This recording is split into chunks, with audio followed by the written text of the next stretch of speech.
ఆడపిల్లల్లో అయితే పీరియడ్స్ ఎప్పుడు స్టార్ట్ అవుతుంది, ఆ ఏజ్ ఒక రైట్ ఏజ్ అనేది మనకు అర్థమవుతూ ఉంటుంది. మగపిల్లల్లో మీరు అన్నట్టుగా ఈ పిఎంఎస్ ఏదైతే మనం చూస్తూ ఉన్నామో, ఆ కోపం వెంటనే రావడం, అరిచేయడము, లేదంటే ఇరిటేట్ అవ్వడము, ఎప్పుడు లేనట్టు కొత్తగా బిహేవ్ చేయడం అనేది మనం ఏ ఏజ్ నుంచి అంటే గుర్తించవచ్చు అంటారు లక్షణాలని? ఆల్మోస్ట్ ప్యూబర్టీ వచ్చినప్పుడు 14 to 15 ఇయర్స్ వరకు తేడా ఉంటది. బట్ వాళ్ళలో పీక్స్ కి చేరడం మాత్రం ఆఫ్టర్ మ్యారేజ్ ఎక్కువగా చూస్తున్నాము.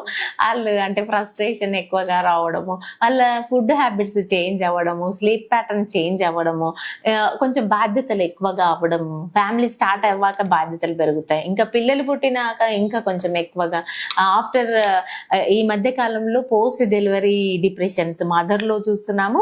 అలానే పోస్ట్ డెలివరీ డిప్రెషన్స్ ఎక్కువగా ఫాదర్స్ లో చూస్తున్నాము. ఇంకా ఎందుకంటే ఆ బర్డెన్ మదర్స్ తో పాటు ఫాదర్స్ కూడా హ్యాండిల్ చేసే ఆ బాధ్యత తీసుకుంటున్నారు.